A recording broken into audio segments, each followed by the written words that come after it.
সুপ্রিয় দর্শক মণ্ডলী, আমরা ইতিহাস, ঐতিহ্য, লোকসাহিত্য, সংস্কৃতির পথে কেন্দ্র থেকে নেত্রকোনায় এসেছি। আজ কথা বলবো বীর মুক্তিযোদ্ধা, বিশিষ্ট সাহিত্যিক, সংগঠক এবং ক্রীড়াবিদ জনাব হায়দার জাহান চৌধুরী। হায়দার জাহান চৌধুরী আমাদের নেত্রকোনার জীবন্ত কিংবদন্তিদের মধ্যে একজন। আসসালামু আলাইকুম, আপনি কেমন আছেন? বলো। আপনি একাধারে বীর মুক্তিযোদ্ধা, একজন ক্রীড়া সংগঠক এবং একজন সাহিত্যিক, এবং সবচেয়ে বড় কথা যে আপনি শিল্প, সাহিত্য, সংস্কৃতির সকল পর্যায়েই এখন প্রতিনিধিত্ব করেন। তো এই পর্যায়ে একটি অসাম্প্রদায়িক নেত্রকোনায় আর চেতনায় আপনি শৈশব থেকে এখন পর্যন্ত যে শিল্প, সাহিত্য, সংস্কৃতি চর্চার যে বেগবান হয়েছে বা প্রস্ফুটিত হয়েছে, এই সম্পর্কে আপনি কিছু বলেন। ধন্যবাদ। আসলে নেত্রকোনা ইতিহাস ঐতিহ্যের সমৃদ্ধ, বিশেষ করে লোক সাহিত্যের তীর্থভূমি নেত্রকোনা। এই কেন্দ্র আমাদের গর্বের কেন্দ্র, যে কেন্দ্রকে নিয়ে আমরা গর্ববোধ করি। এই কেন্দ্রার যে লোক সাহিত্যের ভাণ্ডার যে সংগ্রহ করেছিল চন্দ্রকুমার দে, যার সংগ্রহ নিয়ে ডক্টর দীনেশ কুমার সেন ওই কলকাতা ইউনিভার্সিটির একজন প্রফেসর, উনি এটাকে মানে আমাদের এই লোক সাহিত্য সংস্কৃতিকে তুলে ধরেছে, নেত্রকোনার লোক সাহিত্য সংস্কৃতিকে, বিশেষ করে আমাদের ঐতিহ্যকে তুলে ধরেছিল ময়মনসিংহ গীতিকার মাধ্যমে। এটাই আমাদেরকে সমৃদ্ধ করেছে। উপমহাদেশে আমরা পরিচিত লোক সাহিত্যের ভাণ্ডার হিসাবে, এবং কেন্দ্রই এক বিরাট অংশীদারিত্ব নিছে। আমি ছোটবেলা থেকে দেখে আসছি অনেক সংস্কৃতির সমৃদ্ধ কেন্দ্র। তারপরে মদন, আটপাড়া, খাইলাজড়ি, কলমাকান্দা, দুর্গাপুর, প্রত্যেকটা অঞ্চলে, প্রত্যেকটা এলাকায় ছড়িয়ে ছিটিয়ে আছে আমাদের লোক সাহিত্য সংস্কৃতি। পাশাপাশি আমাদের খেলাধুলার মানও তখনকার সময় খুব উন্নত ছিল।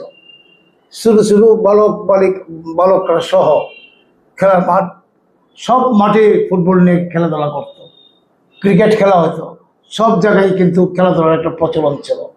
একদিকে খেলাধুলা, আরেকদিকে সংস্কৃতি, এই দুটোটাই সমানভাবে নেত্রকোনা চলছে।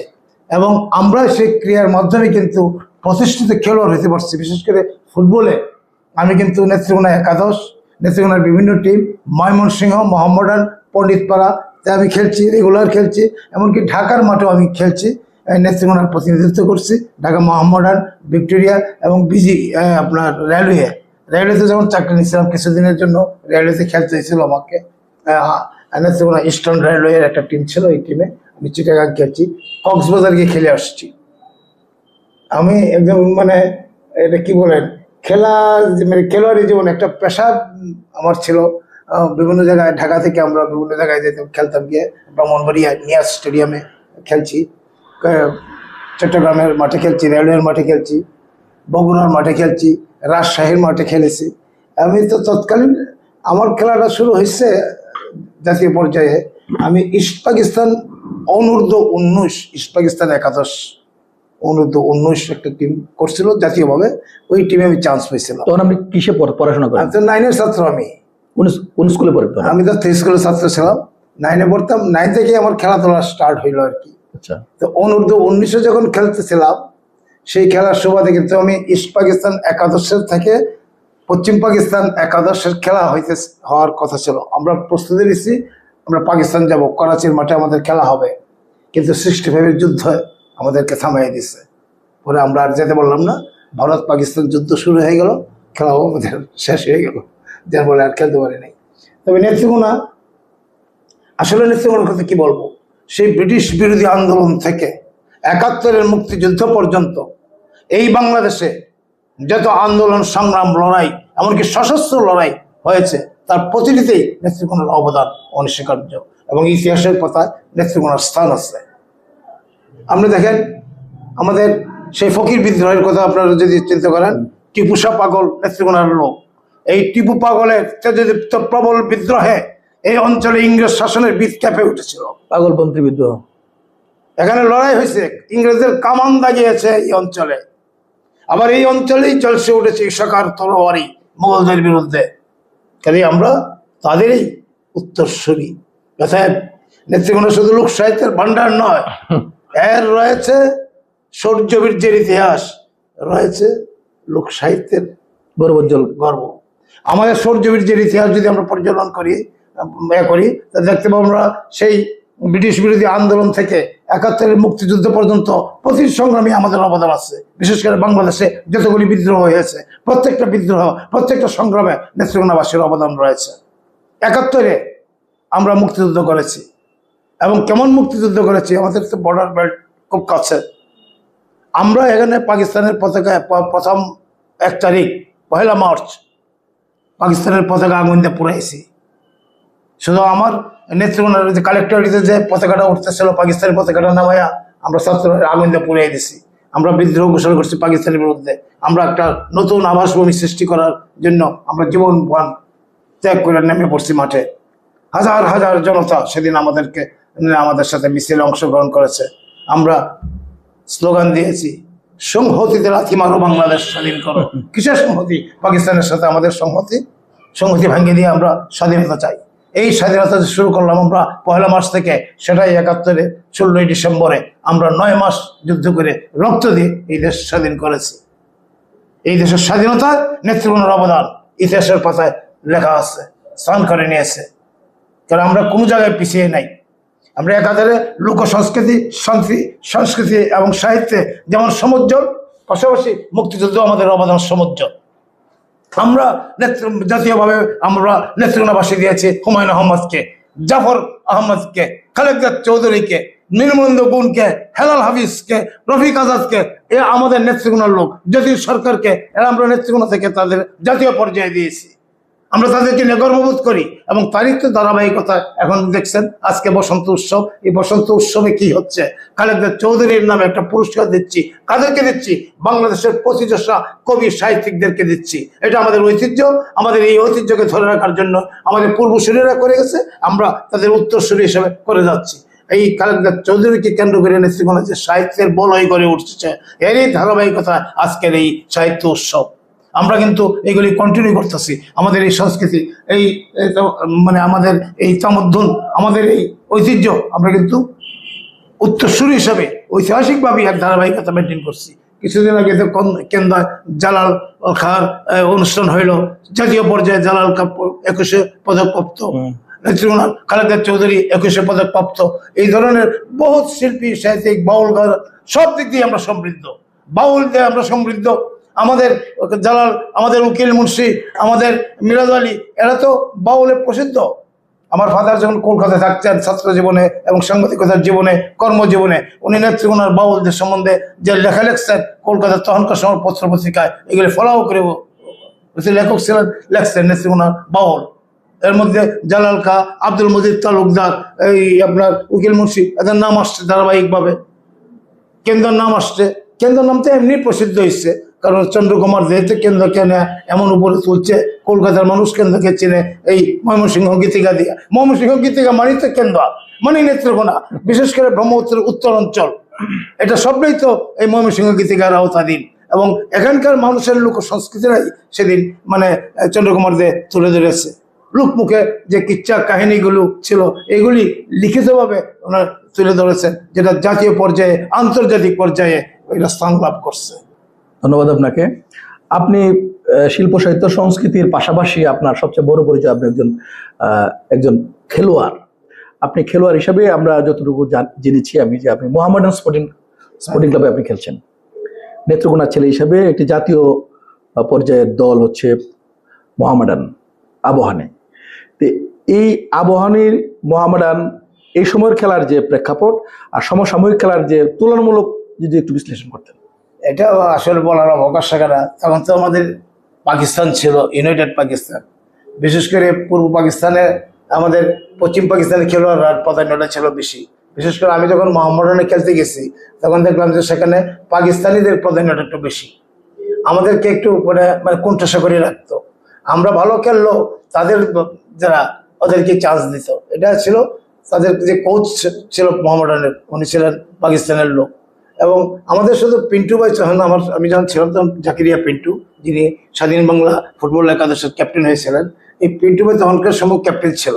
কিন্তু পিন্টু ভাইয়েরও খুব বেশি একটা হোল্ড ছিল না। কাদের বক্স, মুসা, অমর এই ধরনের খেলোয়াড়রা, সেই পশ্চিম পাকিস্তানের খেলোয়াড়রাই মানে মোহামেডান একদম। তারপরে ভিক্টোরিয়াতে একই অবস্থা, আমি ভিক্টোরিয়াতেও প্র্যাকটিস করেছি, খেলতে গেছি। ভিক্টোরিয়াতেও সেই জুনিয়র ইউসুফ টিসুফ এরা সবই পাকিস্তানি খেলোয়াড়। এখানে বাঙালি খেলোয়াড়রা কিছুটা কোণঠাসা ছিল, কিন্তু পরবর্তীতে বাংলাদেশ হলে পরে আবাহনী হওয়ার পরে একটা ভালো অবস্থা সৃষ্টি ছিল। এই অবস্থাটা আমরা ধরে রাখতে পারি নাই। খেলাধুলার মান কিন্তু নিচের দিকে চলে গেছে, বরং ক্রিকেটটা আগায় আসছে। ক্রিকেটটা অনেক সমৃদ্ধ হয়েছে, আর ফুটবলটা দিন দিন কিন্তু পিছিয়ে গেছে। কারণ সংকুচিত হয়ে আসছে এটা সময়ের ব্যবধানে।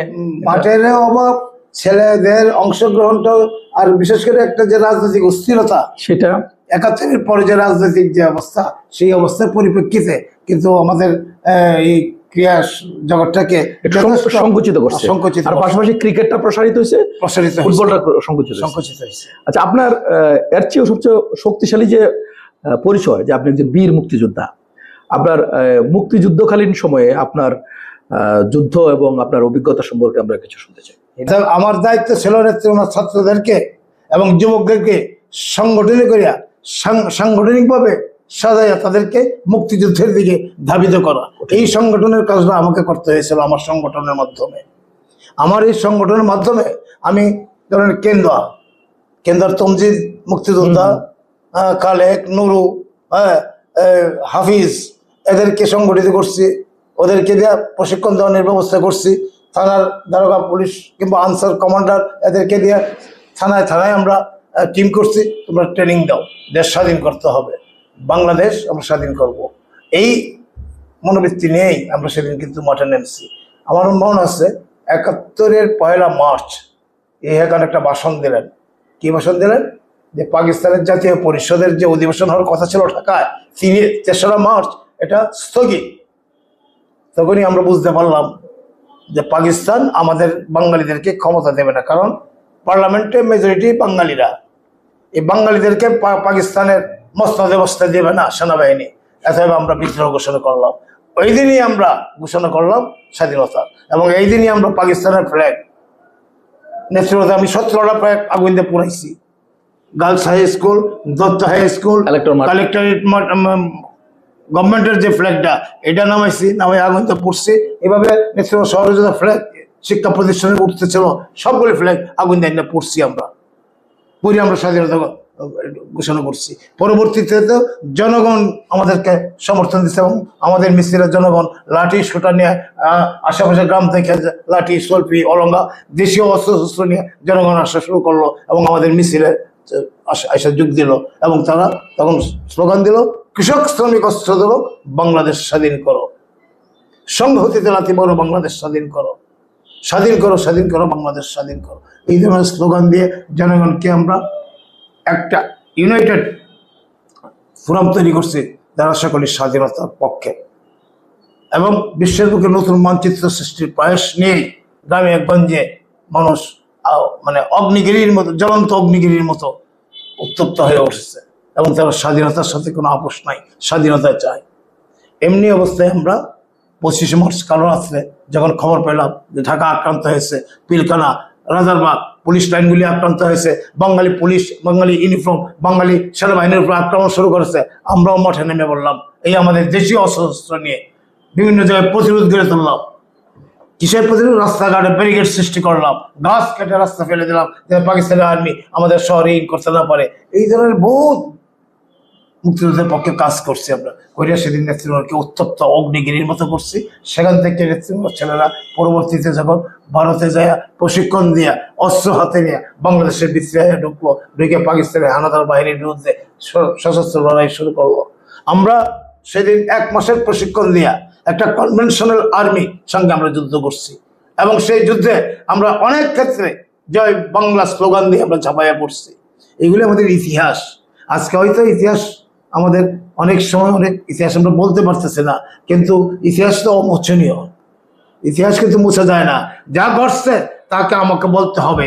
আমি ইতিহাসের পার্ট অ্যান্ড পার্সেল, আমি একটা ইতিহাস সৃষ্টি করছি, আমি আমার ইতিহাস লিখছি। নেত্রকোনার মুক্তিযুদ্ধের ইতিহাস, নেত্রকোনার মুক্তিযুদ্ধের যুদ্ধের ইতিহাস আমি লিখে গেছি। আমার 2-3টা বই প্রকাশও হয়েছে, এবং এই বইগুলি নেত্রকোনার মুক্তিযুদ্ধকে আমি তুলে ধরছি, যা আমার এই মানে অগুছালো লেখাগুলো জাতীয় ইতিহাসে একদিন না একদিন স্থান করে প্রমাণক হিসেবে থাকবে থাকবে এবং এটি রেফারেন্স হিসেবে কাজ করবে।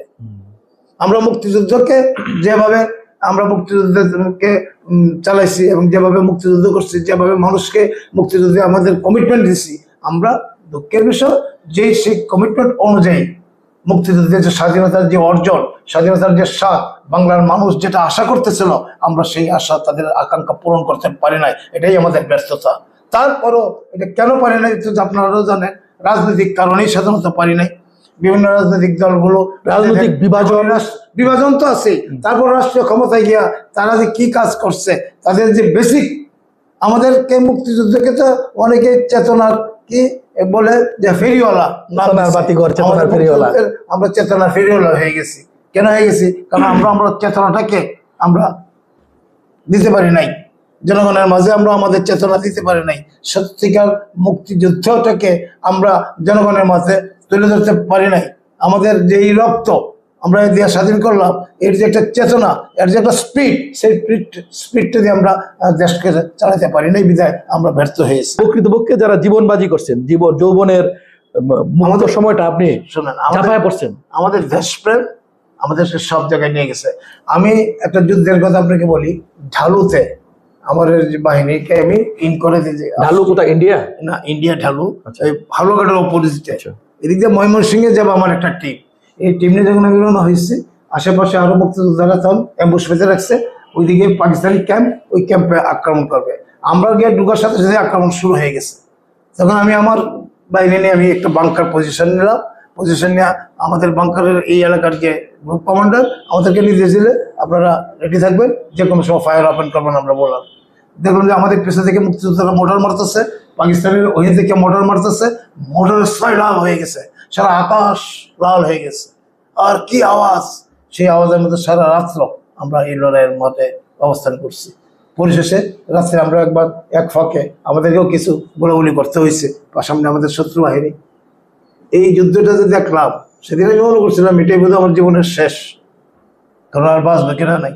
এই যুদ্ধটা দেখার পর আমার একটা অভিজ্ঞতা হয়েছে যে আমরা 1 মাসের প্রশিক্ষণ দেয়া একটা কনভেনশনাল আর্মির বিরুদ্ধে যেভাবে আমরা লড়াই করছি, আমাদের মুক্তিযোদ্ধাদের যেভাবে লড়াই করছি, এটাই আমাদের সবচেয়ে বড় অর্জন। এবং সেদিন কিন্তু আমরা মৃত্যু ভীত ছিলাম না। কেন জানি আমাদের মাথায় আসে না যে আমি যে মরতে পারি। আমি আসছি, আমার চাওয়া কি? আমি চাই বাংলাদেশের স্বাধীনতা, আমি চাই জনগণের মুক্তি, সার্বিক মুক্তির লক্ষ্যে আমরা এই লড়াইটা আমরা কইয়া দেশ স্বাধীন করছি ঠিকই, কিন্তু স্বাধীনতার স্বাদ বাংলার মানুষকে আমরা দিতে ব্যর্থ হয়েছি, এবং এটাই আমাদের সবচেয়ে বড় দুঃখ। তারপরও অনেক দিছি, অনেক কিছু হয়েছে, বিভিন্ন সময় বিভিন্ন সরকার এসে করছে, না করছে কথা না, কিন্তু আমরা চেয়েছিলাম যেভাবে গড়ে তুলবো দেশটাকে, সেইভাবে কিন্তু এখনো দেশ আক্ষেপ রয়ে গেছে সেটা। তারপরও নিরাশই নাই, একদিন না একদিন হবে। আমরা পারি নাই, আমাদের পরবর্তী জেনারেশন ইনশাআল্লাহ, নতুন প্রজন্মের কাছে আপনার প্রত্যাশা? আমরা আমাদের এই স্বাধীনতা তাদের কাছে দিয়ে যাব। আমরা স্বাধীন একটা বাংলাদেশ, স্বাধীন একটা আবাসভূমি আমরা দিয়ে গেছি, নতুন একটা মানচিত্র আমরা দিয়ে গেছি, ভূখণ্ড দিছি। এটা দেখভাল তো তারাই করবে। আমরা যখন থাকবো না, আমাদের অসমাপ্ত কাজগুলি তারা করবে। দুঃখ লাগে, মুক্তির জন্য লড়াই করছি, আজ পর্যন্ত আমরা দুর্নীতি মুক্ত করতে পারি নাই। একটা দেশ মুক্ত করছি ভৌগোলিক ভাবে, কিন্তু দুর্নীতি মুক্ত করতে পারছি আমাদের খুব না।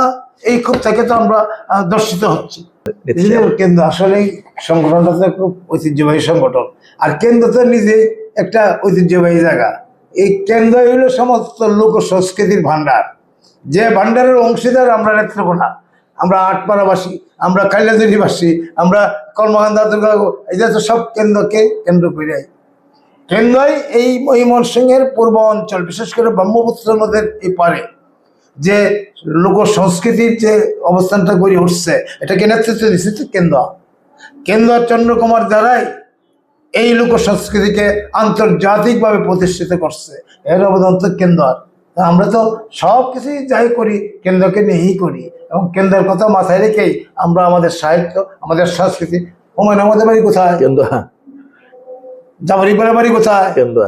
হ্যাঁ, জালাল খার বাড়ি কোথায়, কেন্দুয়া, রৌশন ইসলামের বাড়ি কোথায়, কেন্দুয়া, সব কেন্দ্র মাল। কুদ্দুস বায়াতি। হ্যাঁ, কুদ্দুস ভাইতেও কেন্দ্র। তাহলে আমরা কেন্দ্রের যে সম্পদ গুলো এখনো বাংলাদেশ কাঁপাইতেছে, তাহলে ধন্যবাদ আপনাকে, অসংখ্য ধন্যবাদ জনাব হায়দার জাহান চৌধুরী, আমাদের জীবন্ত কিংবদন্তি। ঠিক আছে।